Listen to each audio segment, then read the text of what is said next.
আসসালামু আলাইকুম বন্ধুরা, আশা করি সবাই ভালো আছেন। সো বিকাশ অ্যাপসে কিন্তু নতুন একটা আপডেট আসছে, সেটা হচ্ছে কি এখন যারা অ্যান্ড্রয়েড ফোনে বিকাশ অ্যাপস চালান তাদের জন্য আর কিন্তু এখন নতুন অপশন আসছে, সেটা এখন দেখাবো।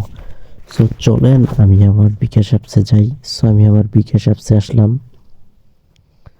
সো আসার পরে এখানে দেখতে পাচ্ছেন যে আমার নাম্বারটা শো করতেছে, দেন এখানে বিকাশ পিন দিতে বলতেছে।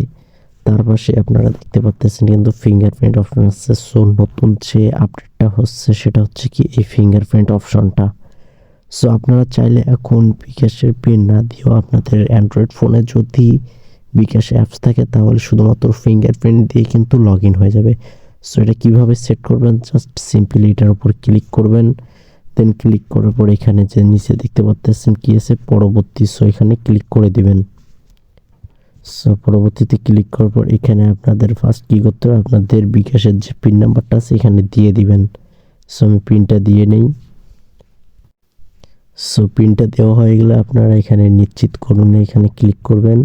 দেন এখানে আপনাদের যে ফিঙ্গারপ্রিন্টটা আছে এখানে ফিঙ্গারপ্রিন্টটা দিয়ে দিবেন। দেন আপনারা ফিঙ্গারপ্রিন্টটা আপনারা দিয়ে দিবেন। দেন আপনাদের বিকাশ অ্যাপসে কিন্তু আপনাদের ফিঙ্গারপ্রিন্টটা অ্যাড হয়ে যাবে।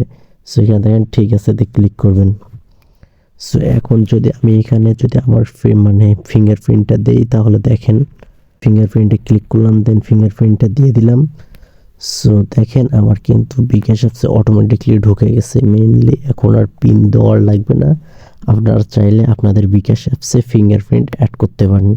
সো বন্ধুরা আজকের আপডেট এই পর্যন্ত এটাই ছিল। যে বন্ধুরা আজকের ভিডিওটুকু এই পর্যন্ত, ভিডিওটি ভালো লেগে থাকলে অবশ্যই ভিডিওতে একটা লাইক করে দিবেন আর চ্যানেলটি সাবস্ক্রাইব করে পাশে থাকা বেল আইকনটি বাজিয়ে দেবেন।